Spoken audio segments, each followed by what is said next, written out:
My name is Molly. I'm 32 and married to Justin, who is 35 and works in an office.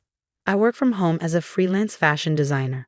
My work was a bit up and down at first, but then I got a big project with a great paycheck. With that money, Justin and I moved into a fancy high-rise apartment. Since I wanted to live in such a nice place, I agreed to cover the rent myself. Justin was really happy about the new apartment, and I thought our future looked bright, but then something unexpected happened. One day, Justin brought his 65-year-old mother, Betty, to our apartment.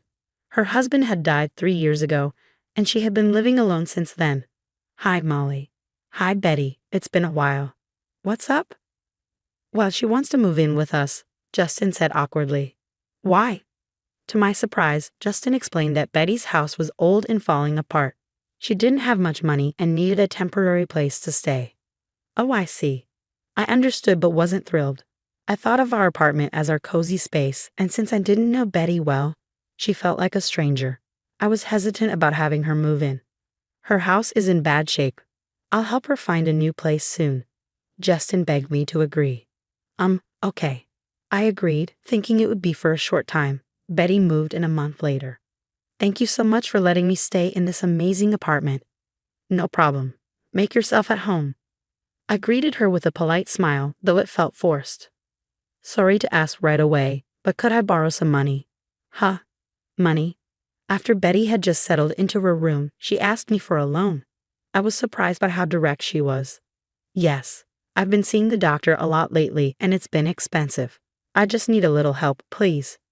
How much do you need? About $300 for now. Considering her age and possible health issues, I understood that medical expenses might be high. Okay, I took $650 from my purse and gave it to her. Later, Justin asked me for advice, and I felt uneasy, wondering if it had something to do with Betty. You know, we should get a new car. I was so surprised I nearly fell off my chair. What do you mean? We bought a car just 2 years ago. But it's too small. We need a bigger one. I didn't see why size mattered.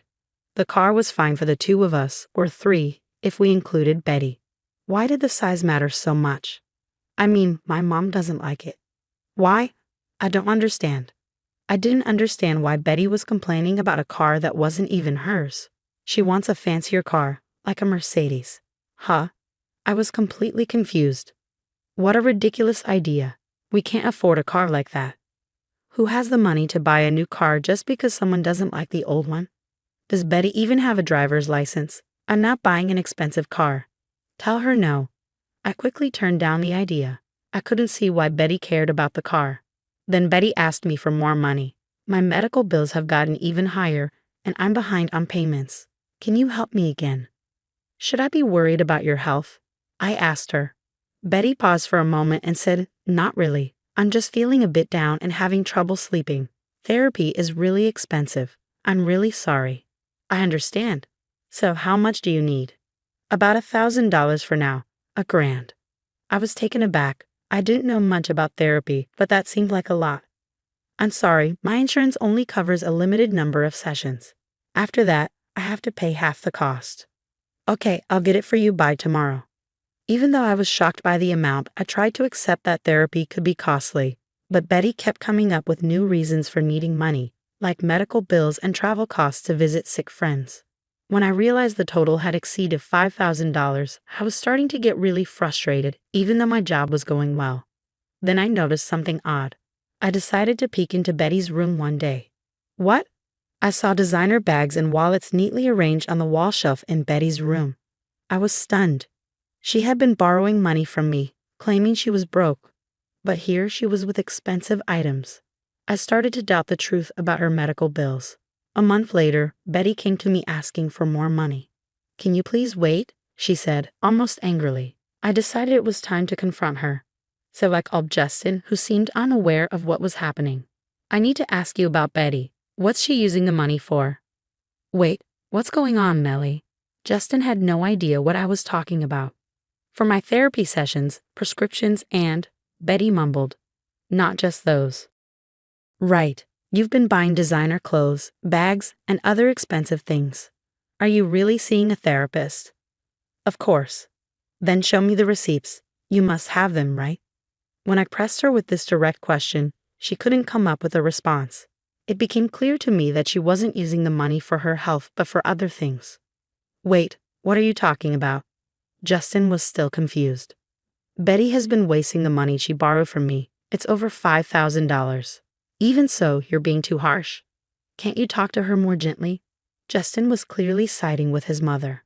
I don't have receipts. I was using the money for shopping and eating out with my friends, Betty finally admitted. I've noticed you seem relaxed and not at all depressed, even though you claim to have no money. If you were lying, please pay me back right now. Betty looked at me with desperate eyes.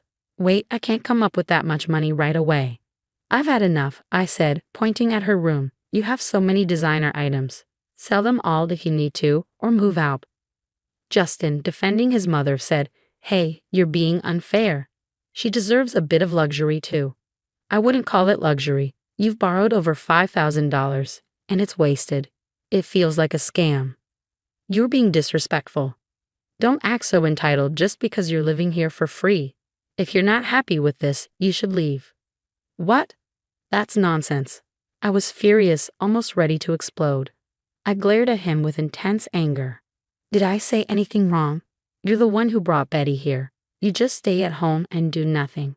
Who do you think made it possible for you to live in this nice apartment? I yelled, You're so arrogant, it's infuriating. Get out now. He was enraged. Fine, don't regret this. I grabbed only the essentials and left the apartment. I quickly found a new place to live. As a remote worker, I could work from anywhere. I wasn't fixed on living in a high-rise as long as I had a comfortable home. What's next?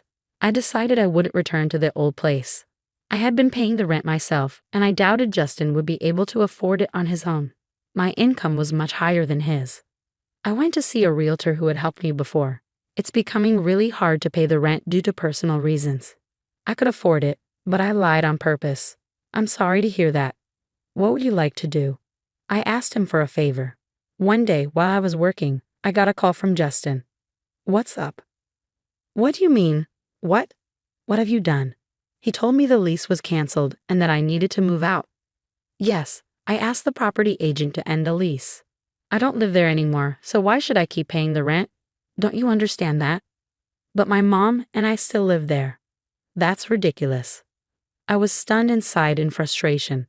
I don't live there, so why should I keep paying for the apartment? If you're having trouble, talk to your mom. Maybe she can sell some of her things to get money. I said it with a touch of sarcasm. Shut up. You were the one who wanted to live in a high-rise. If you don't want to move, why don't you just take over the lease yourself? Wait, I guess you can afford it with your salary. He seemed frustrated and couldn't come up with a better response. You should be able to manage a smaller place, so deal with it and move in with your mom. Are you crazy? My mom has already spent the money from selling her house, and I don't have any savings. How am I supposed to find a new place? That's not my problem. I was surprised he had no savings, especially since he'd been relying on my income. I realized how irresponsible both he and his mother had been. You brought this on yourself. Figure it out from now on. Are you saying we'll be homeless? You're still my wife. I told you to deal with it yourself. I'm leaving. I'm done with this. Goodbye. I hung up on him. A few minutes later, my phone rang again. It was Betty. Yes. Melly, I'm really sorry. I promise I'll pay you back. Please don't kick us out. She pleaded, her voice trembling with tears. I was surprised and felt a pang of sadness. I don't want to punish you, but you need to live within your means. If you only have a small retirement income, you should adjust your lifestyle accordingly. If you want a higher standard of living, you need to work for it.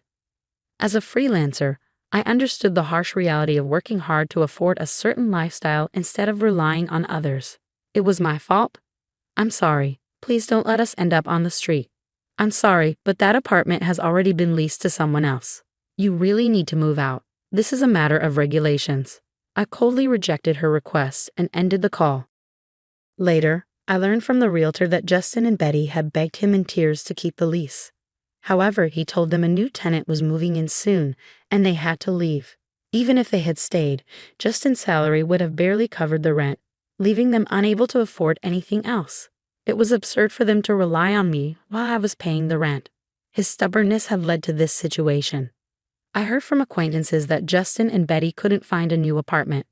They were moving from motel to motel because Justin didn't have enough money for the broker's fee or deposit, and no one was willing to be his guarantor. Although he could have used a guarantor service, he still needed the money for the fees and deposit. Betty's short work history meant her Social Security didn't provide much. They were even struggling to afford food. They had brought all this trouble upon themselves. On my side, I landed another big project and became financially more stable. Looking back on our marriage, I realized that relying too much on one partner, whether financially or otherwise, is not sustainable. When one person depends completely on the other, it can lead to major problems when things fall apart. As a result, Justin and I ended up separating and eventually divorced. Our feelings for each other had faded, and there was no reason to stay together. Now that we're no longer together, I feel a sense of relief. If I decide to marry again, I'll be more careful in choosing the right partner. The divorce gave me valuable insights and new perspectives on life.